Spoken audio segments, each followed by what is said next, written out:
जय हिंद, वंदे मातरम, राम नाम सभी प्यारे मित्रों को। आशा और उम्मीद करता हूँ कि आप सभी बहुत ही मस्त और ज़बरदस्त होंगे। तो बात करते हैं आज साथियों बिहार होम गार्ड वैकेंसी की। तो बात करते हैं इसका नोटिस जो है आउट हो चुका है, क्योंकि इसकी प्रोसेस की बात करेंगे पूरी प्रक्रिया की। तो इसमें क्या किया गया है, कल से यानी कि 27/3 से ऑनलाइन होना स्टार्ट हो जाएगा। 27/3/25 से इसका पूरा प्रोसेस हम बात करेंगे। क्या होगा इसका चयन का आधार, कैसे होंगी परीक्षा, फिजिकल क्या होंगे, परीक्षा होगा कि नहीं होगा, और इसका चयन का आधार क्या होगा, ए टू जेड एनालिसिस करेंगे। इसका नोटिस में ही सारा जिक्र किया हुआ है, क्योंकि कितना देखते हैं कि नोटिस जो है ठीक से पढ़ता नहीं है, क्योंकि पढ़ता नहीं है, हवा हवाई बातें करते हैं। तो चलिए हम कोई हवा हवाई बात नहीं करेंगे और इसका नोटिस पढ़ के आपको बताएंगे कि इसका ऑनलाइन जो है कब से स्टार्ट हो रहा है, जिलावार सीट कितने हैं। सबसे पहले हम बात करेंगे इसमें जो यहाँ पे दिया गया है कि सभी कोटि के पुरुषों के लिए हम बात करें 200 रुपया और महिलाओं के लिए 100 रुपया लगने वाले हैं। देख लेना, कोई भी महिला रहे उसको 100 रुपया लगेगा और कोई भी कोटि का पुरुष रहे उसको 200 रुपया लगेंगे फॉर्म भरने अप्लाई करने में। अब बात करते हैं जिला वाइज सीटें कितनी हैं। तो सीटों की हम बात करते हैं, यहाँ पे देख सकते हैं, यहाँ पे एक क्रम है जिला का और जिला का नाम दिया हुआ है। आरक्षण कोटि है, गैर आरक्षित, आर्थिक पिछड़ा वर्ग, अनुसूचित जाति, अनुसूचित जनजाति, अत्यंत पिछड़ा जिसको ईबीसी कहते हैं, पिछड़ा वर्ग और पिछड़ा वर्गों की महिलाएं, ये सारे कोटि दिया हुआ है। तो इसके बाद यहाँ पे है स्वतंत्रता सेनानी। स्वतंत्रता सेनानी यहाँ पे जो है लिस्ट दिया हुआ है, देख सकते हैं उसको, उसके लिए कितना सीट है अलग से दिया हुआ है। तो यहाँ पे देख सकते हैं, सबसे पहले हम बात करेंगे पटना जिला की। यहाँ पे देख सकते हैं, यहाँ पे महिला और पुरुष का दोनों का सीट दिया हुआ है, पुरुष महिला।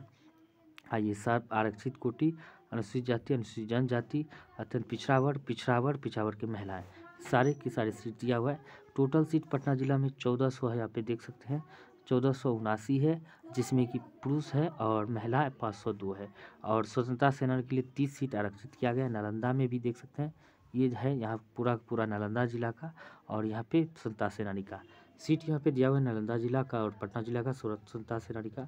रोहतास का है, सभी के सभी जिले का सीट यहाँ पे देख सकते हैं। स्वतंत्रता सेनानी का कितना सीट है इसके अनुसार से आप देख सकते हैं सभी जिला का। तो हम बात करेंगे, इसी तरह आपको दिखा देते हैं जिला वाइज सीट कितना है, आप खुद से भी देख सकते हैं। और वहीं अब हम बात करें, यहाँ पे मुजफ्फरपुर गोपालगंज है, टोटल दिया हुआ है। अब यहाँ पे और सारे ज़िले हैं, यहाँ पे देख सकते हैं कोटिवार सीट कितना है, सभी के सभी चर्चा किए हुए हैं, मेंशन किया हुआ है। तो वहीं बात करते हैं, अब जो भी अपने अपने ज़िले के हैं तो आराम से देख सकते हैं, ये टोटल सीट है यहाँ पे दिया हुआ, महिला पुरुष दोनों मिला के, ये भी महिला पुरुष दोनों मिला के दिया हुआ है। मधुबनी, समस्तीपुर, सुपौल, ये सारे के सारे वैशाली। वीडियो पॉज करके आप देख सकते हैं। हम बात करेंगे भागलपुर ज़िले की, जहाँ से ये वीडियो निकला हुआ है, यही वीडियो की हम बात करेंगे, भागलपुर ज़िले के है। टोटल सीट की हम बात करें तो 6 से 66, इतना 6 से 66 225, यानी कि 6 से 66 पुरुष है, 225 जो है यानी कि महिलाएं हैं, जिनमें 13 स्वतंत्रता सेनानी के लिए सीट रिजर्व है। तो यहाँ पे देख सकते हैं बीसी, ओबीसी, जनरल सब के लिए, महिलाओं के लिए, सबके लिए सीट अलग से दिया हुआ है। वही बात करते हैं बांका का भी, हम देख सकते हैं भागलपुर का जस्ट पड़ोसी जिला है, यहाँ पे 294 पुरुष और महिलाएं 99 है। यहाँ पे देख सकते हैं पूर्णिया जिला का भी देख सकते हैं 280 है, 96 है। इस तरह करके आप आराम से। अब वही बात करते हैं अररिया, पूर्णिया, किशनगंज, लखीसराय, और वही बात करते हैं मुंगेर की। तो मुंगेर में 171 है और महिलाओं के लिए 57 है। 3 गो जो है दिया हुआ है, रिजर्व है किसके लिए, स्वतंत्रता सेनानी के लिए। अब बात करते हैं अगले क्वेश्चंस की, यानी कि सवाल के जवाब और भी जिले के से पूरा बेगूसराय है, यानी कि कुल मिला के जो 37 ज़िले यहाँ पे दिया हुआ है, 37 जिले का टोटल सीट यहाँ पे दिया हुआ है। यहाँ पे सबका दिया हुआ है 15,000 हो गया, जिसमें कि 5,094 जो है महिलाएं का सीट है। यहाँ पे देख सकते हैं टोटल यहाँ पे दिया हुआ है। यानी कि हम बात करें कि यहाँ पे जो है 422 सीट है ना, 422 में 144 महिला सीट है, इस तरह करके दिया हुआ है। जैसे भागलपुर में 6 से 66 है, उसमें से महिला सीट है और तो उसके बाद पुरुष है। जैसे कि यहाँ पे टोटल जो है 257 सीट है, किसमें, जमुई जिला में, उसमें से 257 में जो है 87 गो है महिला सीट है, ये ध्यान रखना है, 5 गो ये है। इस तरह करके सभी जिलों का दिया हुआ है। उसी तरह यहाँ पे देख सकते हैं कुल सीट तो 15,000 है, जिसमें कि 5,094 महिला का सीट है। अब बात करते हैं इसकी अहर्ताएँ क्या होगी। स्वच्छ नामांकन हेतु अहर्ताएँ की बात करें तो सबसे पहले बात करते हैं उम्र की। उम्र बात करते हैं, यहाँ पे दिया हुआ है 1/1/2025 तक सभी वर्गों के पुरुष, महिला एवं थर्ड जेंडर, जिसको ट्रांसजेंडर कहते हैं, अभ्यर्थियों के लिए न्यूनतम उम्र 19 वर्ष है। यानी कि 1 जनवरी 2025 तक में जो है सभी का उम्र, चाहे महिला हो, पुरुष हो या थर्ड जेंडर हो, तो 19 वर्ष उम्र हो जाना चाहिए, पूरा हुआ होना चाहिए। अगर इससे कम है तो उसका नहीं हो पाएगा, इससे ज़्यादा है तो ठीक है, कम वाले को नहीं होगा। अधिकतम उम्र 40 वर्ष से ज़्यादा नहीं होना चाहिए, 40 वर्ष के 19 और 40 वर्ष के बीच होना चाहिए।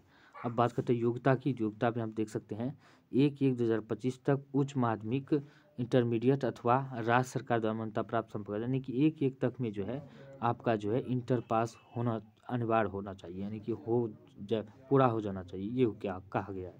और शारीरिक योग्यता की बात करें, अभ्यर्थी को शारीरिक रूप से कठिन मैदानी कार्य के लिए सक्षम होना चाहिए, यानी कि फिजिकल, यानी कि दौड़, गोला फेंक, ऊंची कूद, ये सब के लिए सक्षम होना चाहिए। उसी के आधार पर आपको मेरिट बनेगा। शारीरिक मापदंड की बात करते हैं, यहाँ पे दिया हुआ है सभी वर्गों के पुरुष अभ्यर्थी पूर्णिया कोसी प्रमंडल जिले के छोड़कर के न्यूनतम उम्र सीमा, पूर्णिया कोसी प्रमंडल को सिर्फ छोड़कर सभी विद्यार्थियों के लिए 5 फुट 4 इंच यानी कि 162.56 सेंटीमीटर ऊंचाई होना चाहिए। पूर्णिया कोसी प्रमंडल जिलों जैसे पूर्णिया, अररिया, किशनगंज, कटिहार, सरसा, सुपौल, मधेपुरा जिलों के लिए पुरुष अभ्यर्थियों की न्यूनतम उम्र सीमा 5 फुट 2 इंच ही है, यानी कि 157.2 सेमी ही है, यहाँ पे देख सकते हैं।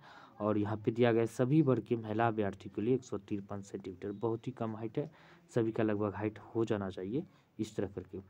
अब सीना की बात करें तो इसमें सीना की बात सभी वर्गों के पुरुष अभ्यर्थियों के कोसी पूर्णिया प्रमंडल पुरुषों के अभ्यर्थी कोसी एवं यानी पूर्णिया कोसी प्रमंडल जिलों के सभी विद्यार्थियों को छोड़कर के उसके लिए सीना जो होता है बिना फुलाए यानी कि 31 इंच, यानी कि 31 इंच कहे तो 79 सेंटीमीटर, 31 इंच होना चाहिए, सेंटीमीटर में 79।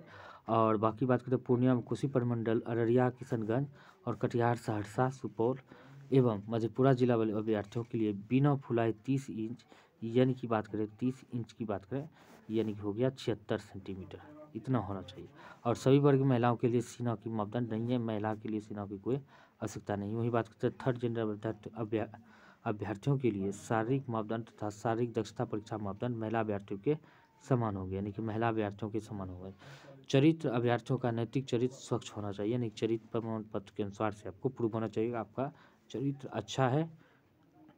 उसके बाद रक्षकों का स्वच्छ नामांकन इस शर्त के साथ किया जाएगा कि अभ्यर्थी कम से कम 3 वर्ष की सेवागृह रक्षा वाहिनी बिहार को देने का सहमत हो, यानी कि इसमें जो भर्ती करेंगे ना कम से कम 3 साल जो है इसको जो इसमें सेवा देना जो है रक्षा वाहिनी के बिहार को देना सहमत हो सके, 3 वर्ष कम से कम यहाँ पे दिया हुआ है। अब यहाँ पे ऑनलाइन आवेदन की प्रक्रिया है, यहाँ पे देख सकते हैं ऑनलाइन की लिया जाएगा। इसका ऑनलाइन पोर्टल यहाँ पे URL सब चीज यानी कि इस वीडियो के नीचे में जो है डायरेक्ट लिंक दिया जाएगा, वहाँ से डायरेक्ट आप फॉर्म खुल जाएगा, ऑनलाइन कर सकते हैं। अब यहाँ पे देख सकते विद्यार्थियों की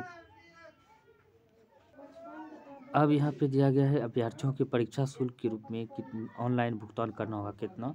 गैर आरक्षित, आरक्षित रूप से कमजोर, पिछड़ा वर्ग, थर्ड जेंडर सहित अत्यंत पिछड़ा वर्ग जो है 200 रुपया कम से कम होना चाहिए, यानी पुरुषों के लिए सभी के लिए 200 और अनुसूचित जाति, अनुसूचित जनजाति, महिलाओं यानी कि सभी के लिए महिलाओं के लिए 100 रुपया लिया जाएगा। ऑनलाइन भुगतान वेबसाइट पर उपलब्ध लिंक के माध्यम से किया जाएगा, यानी कि ऑनलाइन होगा, पहले जो ऑफलाइन हुआ करता था वो नहीं होगा, ऑनलाइन के हिसाब से होगा। उसके बाद कहते हैं गृह रक्षक का चयन संबंधित जिला दंडाधिकारी की अध्यक्षता में गठित जिला गृह रक्षक चयन समिति द्वारा किया जाएगा। इस चयन समिति का स्वरूप निम्नवत होगा, पहले होगा जिला दंडाधिकारी, तब पुलिस अधीक्षक, तब जिला समादेष्ट गृह रक्षा वाहिनी, जिला कल्याण पदाधिकारी, ये सब का अध्यक्ष सचिव ये सब मौजूद रहेंगे, इसी के द्वारा ये किया जाएगा।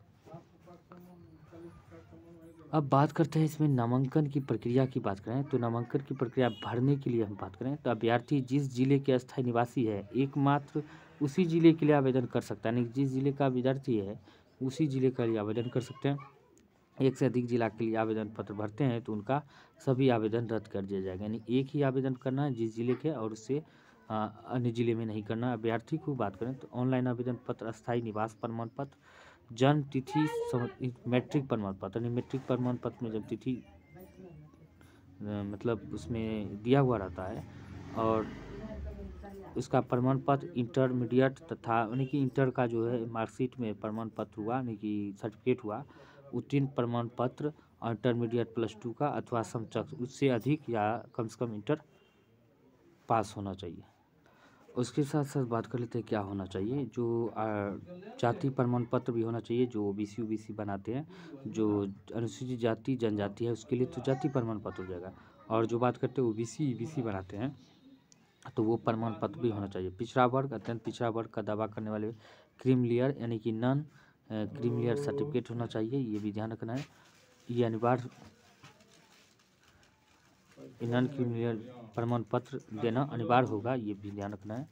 और आरक्षित कोटि की विवाहित महिलाओं के संदर्भ में पिता की जाति के अनुसार समर्थित, जो आरक्षित कोटि में महिला है और विवाहित है उनके लिए जो है पिता के जाति प्रमाण पत्र ही मान्य होगा, पिता के ही, और पति की जाति के अनुसार समर्पित जाति प्रमाण पत्र नहीं होगा। यानी कि जो शादीशुदा महिला है उसको पति के अनुसार से समर्पित जाति प्रमाण पत्र मान्य नहीं होगा, और जो पिता के ही जाति प्रमाण पत्र के अनुसार होगा। वहीं बात करें शारीरिक दक्षता की बात करते हैं, अब फिजिकल की बात करें दौड़ की, दौड़ में क्या होने वाला है, तो शारीरिक दक्षता यहाँ पे दिया है क्या हुआ है। विद्यार्थी की जो है बायोमेट्रिक डेटा और फोटो कैप्चर किया जाएगा, सबसे पहले जो है बायोमेट्रिक्स लिया जाएगा और फोटो खींचा जाएगा, ये ध्यान रखना है। और अभ्यर्थी को बायोमेट्रिक सत्यापन का फोटो प्रमाणीकरण, अब बायोमेट्रिक के साथ साथ जो फोटो आपको खींचा है वही सत्यापन और प्रमाणीकरण किया जाएगा। सीसीटीवी प्रत्येक इवेंट का लाइव होगा, रिकॉर्डिंग और रजिस्ट्रेशन तथा पर्ची तैयार करना होगा। जो भी प्रक्रिया होंगे सारे के सारे लाइव होंगे, और लाइव रिकॉर्डिंग रजिस्ट्रेशन तथा पर्ची तैयार करना होगा। और UHF RFID आधारित रेस टाइम सिस्टम होगा, यानी कि UHF और RFID द्वारा जो पैरों में लगाते हैं जिसे कहते हैं हम लोग वो दौड़ने का समय जो नापा जाता है, तो वो भी लगाया जाएगा। और छाती के लिए डिजिटल PCH जैसे बिहार पुलिस में होता है, same to same Bihar police वाला प्रक्रिया यहाँ पे अपनाई जा रही है। शारीरिक मानव परीक्षण होंगे, मशीन लगाए जाएंगे, और लेज़र आधारित डिजिटल लंबी कूद माप प्रणाली होगा, लेज़र से ही लंबी कूद प्रमाणीकरण का माप किया जाएगा। लेज़र आधारित डिजिटल शॉट पुट गोला फेंक जो होता है लेज़र से ही होगा और लेज़र आधारित ही होगा। जैसे सेम टू सेम प्रक्रिया बिहार पुलिस में जैसे होता है ना, सेम टू सेम इसी तरह होता है, सारे के सारे इसमें मेंशन किया हुआ है, इसी तरह प्रक्रिया होंगे, कोई दिक्कत नहीं है। इसको ध्यान से वीडियो A to Z देखना है। शारीरिक योग्यता की बात करें, दक्षता होता है जहाँ पे दिया हुआ है परीक्षा जिला स्तर पर आयोजित, यानी शारीरिक योग्यता दक्षता परीक्षा जिला स्तर पर ली जाएगी, हर एक जिला में 15 अंकों की होगी। शारीरिक दक्षता परीक्षा 15 अंकों की होगी। इस परीक्षा में प्राप्त समेकित अंकों के आधार पर जिला स्तरीय मेधा सूची तैयार की जाएगी। इसी 15 अंक के में आधारित परीक्षा स्तर पर जो है जिला पर मेधा सूची तैयार की जाएगी। शारीरिक योग्यता दक्षता क्रमबद्ध होगी जो निम्न प्रकार है। सबसे पहले एक बात करेंगे, अभ्यर्थियों को बायोमेट्रिक्स रजिस्ट्रेशन सत्यापन के उपरांत सर्वप्रथम दौड़ होगा, यानी कि बायोमेट्रिक्स आपका लिया जाएगा, सत्यापन हो जाएगा, फोटो फाटो खींच लिया जाएगा जितना भी है, तब आपको जो है QR कोड वाला पहना दिया जाएगा, बंडी टाइप का रहता है, और पैर में भी लगा दिया जाएगा, वो चिप लगा दिया जाता है दौड़ने के लिए।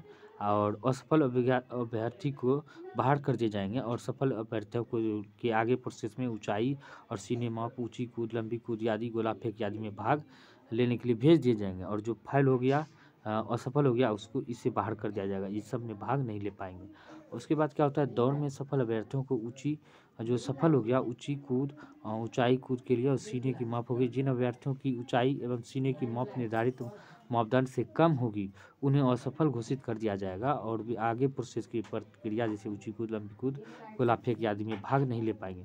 ऊंची कूद, लंबी कूद, गोला फेंक आदि प्रतिस्पर्धा, सीधी शब्दों में बात करें, जो कहने का मतलब है जो मापदंड इसमें दिया हुआ है, जैसे कि शारीरिक दक्षता सब ये हम बता चुके हैं कि सीना कितना होना चाहिए, दौड़ कितना होना चाहिए, ये होना चाहिए। और यहाँ पे दिया गया है ऊंची कूद, लंबी कूद, गोला फेंक सभी प्रतिस्पर्धा में अलग अलग अधिकतम 5 अंक होंगे, सभी में अलग अलग अधिकतम 5 अंक हुए। इसमें किसी एक प्रतिस्पर्धा में असफल होने के बाद वो विद्यार्थी क्या है अगली स्पर्धा में भाग लेने के लिए योग्य नहीं होंगे, उसको बाहर कर दिया जाएगा। और वहीं बात करते हैं ऊंची कूद, लंबी कूद, गोला फेंक, तीनों स्पर्धा में अधिकतम 3 मौका दिया जाएगा, 3 चांस दिया जाएगा आपको।